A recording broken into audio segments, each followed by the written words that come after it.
नमस्ते साथीहरू। आज हामीले चाहिँ यो काउली र यो इस्कुसको जरा मिसाएर पकाउँदैछौँ साथीहरू। यसको जराको बोक्रा चाहिँ फाल्दैछु म।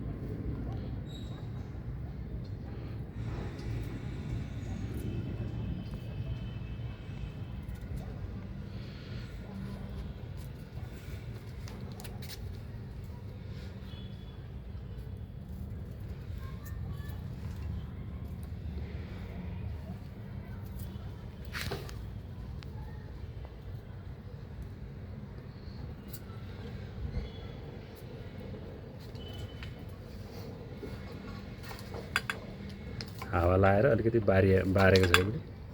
हजुर, आगो चुलोमा आगो बल्न दिएन हावाले, अनि त्यही भएर बारेको छ साथीहरू। यो अहिलेको सिजनको तरकारी हो इस्कुसको जरा र अहिलेको सिजनको काउली पकाउन गइरहेका छौँ। अलिकति बोडी मिसाएर, लोकल बोडी मिसाएर पकाउन थालेको छौँ साथीहरू।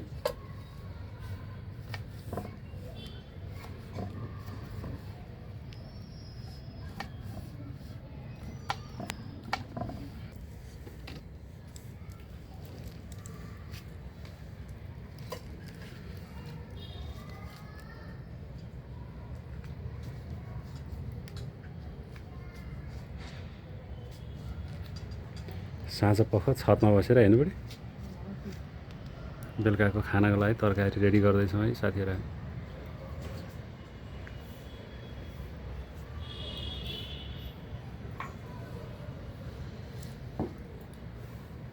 तोरीको तेल हाल्नु, तोरीको तेल खान्छौँ साथीहरू।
यो चाहिँ इस्कुसको जरा होइन? इस्कुसको जरा।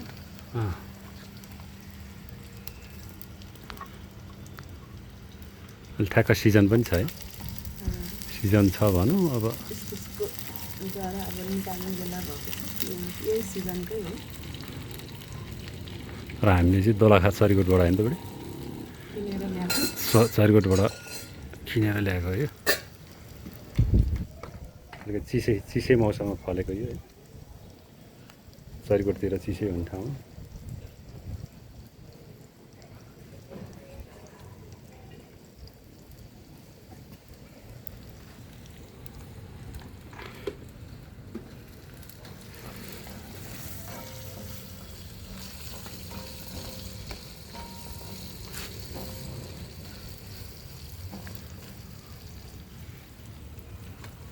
अब यहाँ बोडी हाल्दैछु है साथीहरू। बोडीलाई नि भुट्नु पऱ्यो।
एकदम मिठो बास्ना आएको छ त बुढी।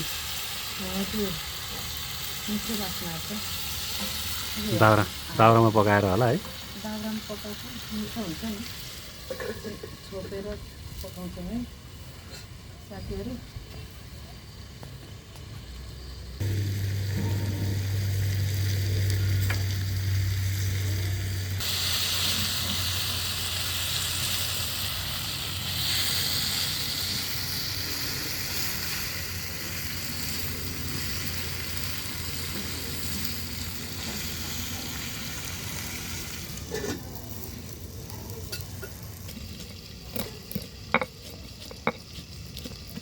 जिरा धनियाँ अदुवा लसुन पिन्ने हुनुहुन्छ साथीहरू। दुईवटा लङ र एउटा सुक्मेल पनि हालेको छ। यो चिसो चिसो भयो।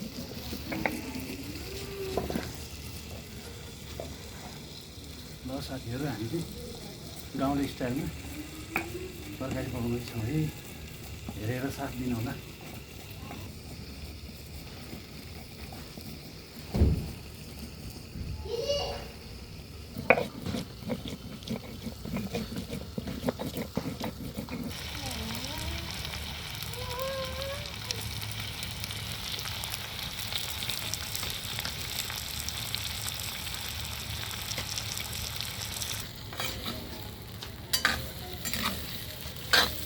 बुढी झन् बास्ना मिठो हुँदै जाँदैछ त। बुढीले पकाएको फेरि यति मिठो हुन्छ। त्यसमा चाहिँ मैले अलिअलि सपोर्ट मात्रै गर्ने है, मसला पिन्दिने, यता गर्ने उता गर्ने। अलि धुवाहरू आउने चाहिँ हुन्छ है।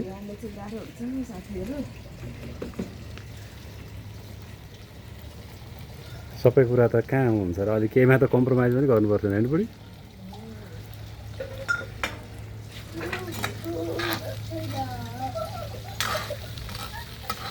सानो बाबुले अलिअलि डिस्टर्ब गर्छ साथीहरू, माइन्ड नगर्नु होला।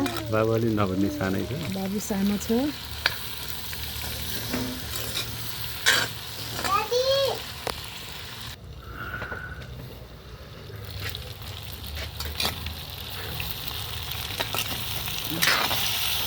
मसला र टमाटर पाक्दैछ साथीहरू।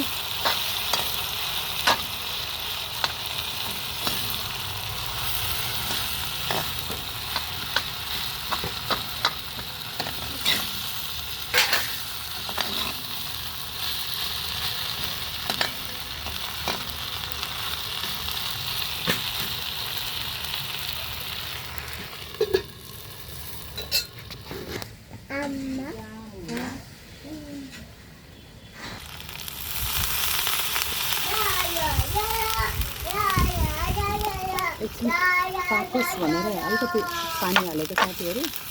यो पानीलाई अब सुकाउनु पर्छ। अलिक काउली अलिक पाक्नु पर्यो।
काउली र इस्कुसको जरा चाहिँ मिठो होला जस्तो छ है।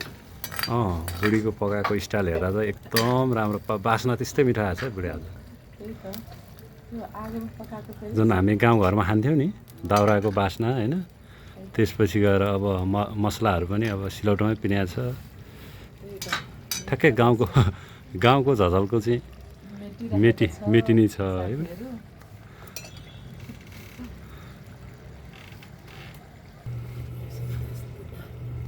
लसुन त धेरै राम्रो सप्रियो है बुढी। एकदम राम्रो भयो, थोरै लगाएको अलि पाक सागको क्यारेटमा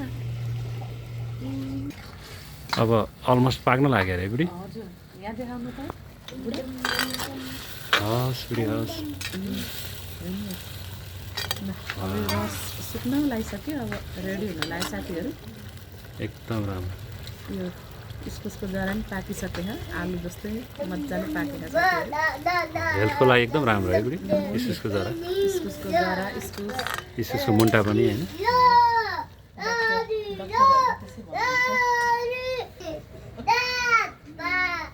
बाबु खेलिरहेको छ है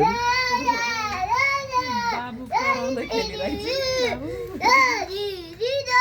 आफ्नै स्वरमा गीत गाएर बस्यो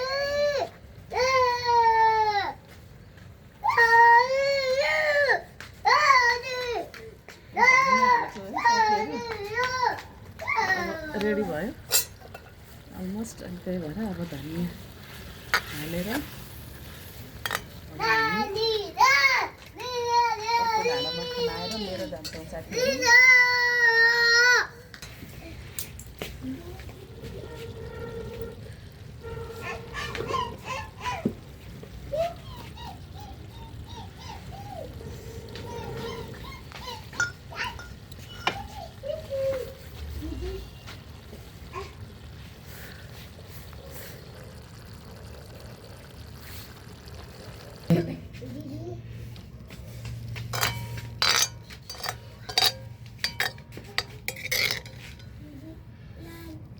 कस्तो राम्रो मिठो बास्ना आएको हो बुढी गाउँमा गएर खाएको जस्तै हुने भएको लोकल बोडी काउली चाहिँ काठमाडौँकै हो चरीकोटको हो ए चरीकोटको हो साथीहरू काउली पनि काउली र इस्कुसको जरा त्यसको जरा चाहिँ चरीकोटको बोडी सिन्धुपाल्चोक सिन्धुपाल्चोकको है साथीहरू अब रेडी भएको छ साथीहरू ल आजलाई हामीले इन्जोय गर्नु होला नमस्ते ल बाई